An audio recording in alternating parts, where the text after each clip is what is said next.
Richo, tell us about him. Junior Rioli just couldn't find anything with the boot. Out of it goes hard and wide. Cowan finds it. Here's Cowan again. Couple of good moments. Lachie Cowan, born on the 1st of December 2004, Paul. He's a fresh 19-year-old, which is remarkable considering he's already played the 7 matches. He has. What's the story of Lachie Cowan going into 2024? That's a very good question. It's an interesting one because he was straight into the team as soon as he was drafted. There's no mucking about. He played the first game against Richmond, so they've obviously got a very, very, very high opinion of him.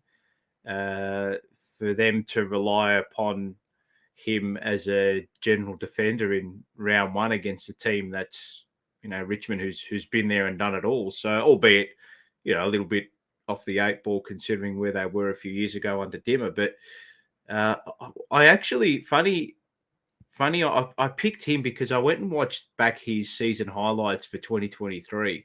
And like, if you actually go back and watch, there's that page on YouTube, Carlton Blues fans, that has all the cut up highlights.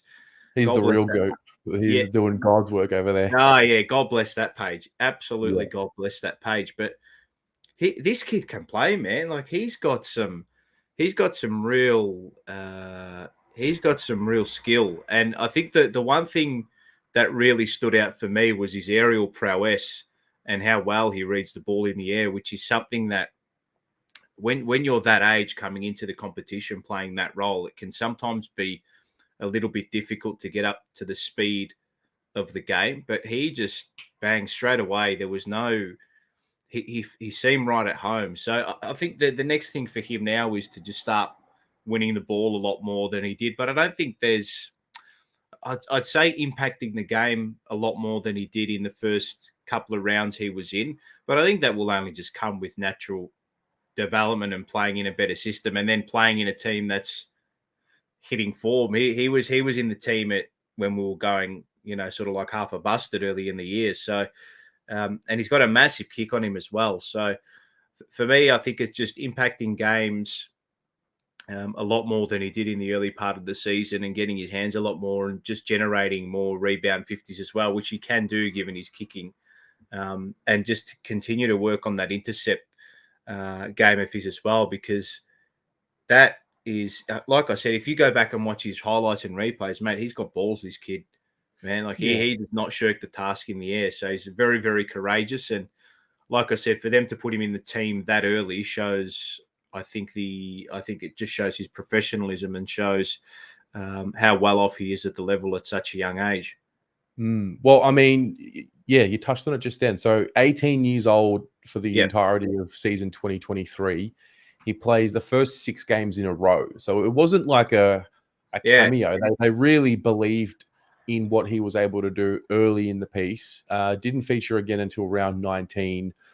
I think when I think of Lachie Cowan, I guess I'm trying to figure out what's the prototype of the path for him moving forward. And maybe that doesn't have an answer yet because he's so young. He's got, like you said, aerial ability, that tenacious nature about him. And then he does have some leadership qualities. If you go back to his under-18s, he was the captain of the Tasmanian team. Yep. So there's elements to him that are very positive moving forward. My gut feel is that it's going to be another year of development because of how deep the back 6 or back 7 runs.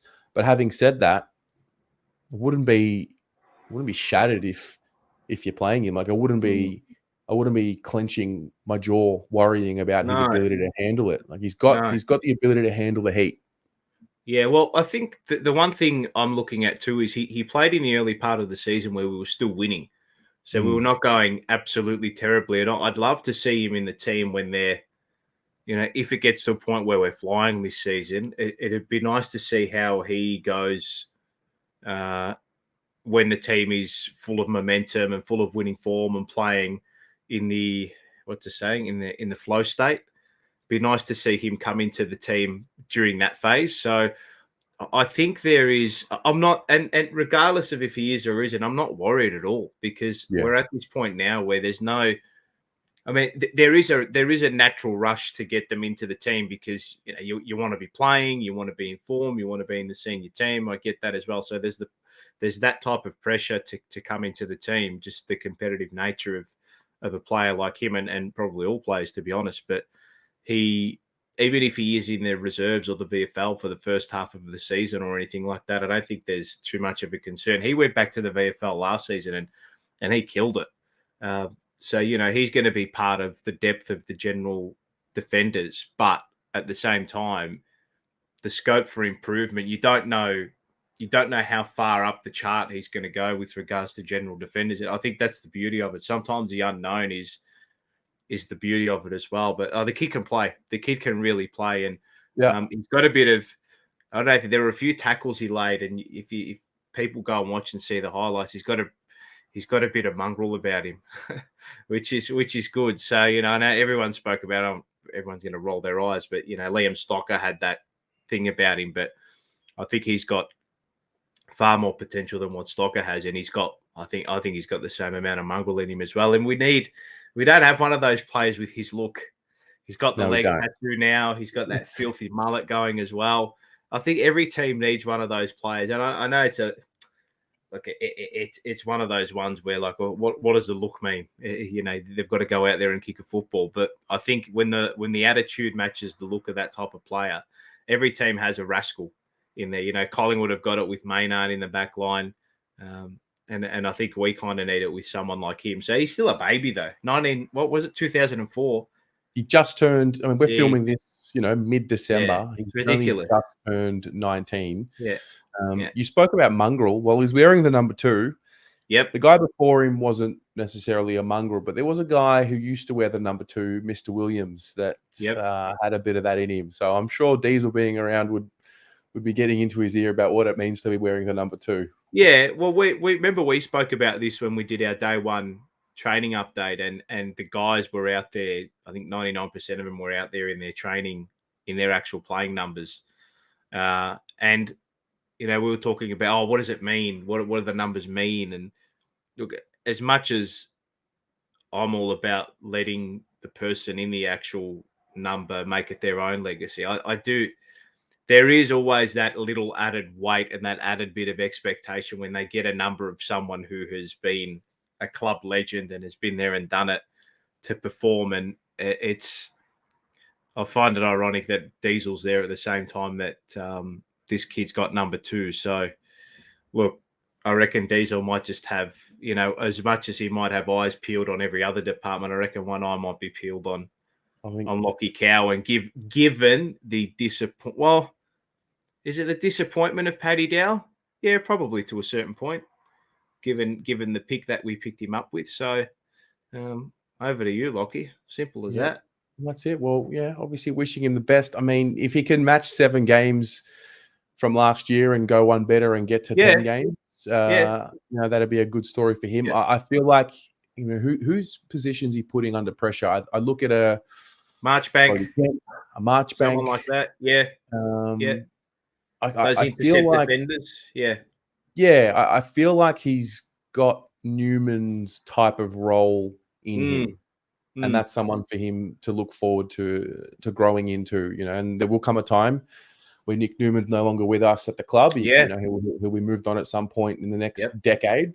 Hopefully he sticks around for a while, but we're well placed. This guy for me fits into that bracket of, where you've got depth, and that's where I think he sits right now. Yeah, I completely agree. And the one thing I'm looking at too, there's 2 things. It's the booming kick, but the most important thing, which you'll notice in his highlights if you do go back and watch, that his aerial work is what I think sets him apart from a lot of other players in that role. So I think it is that he's not as tall as Marchbank or anything like that, but I think the way he reads the ball, I think counteracts maybe the few centimeters he might miss on those taller defenders. So it's a big year for him. It's a really big year for him because he can make something his own, because he seems a bit more reliable than some of those other blokes, McGovern and Marchbank. Touchwood, obviously, that nothing happens to them, but Yeah. he seems a lot more reliable than, because he was up for the whole season, Cowan, whether it was AFL or VFL. Yep.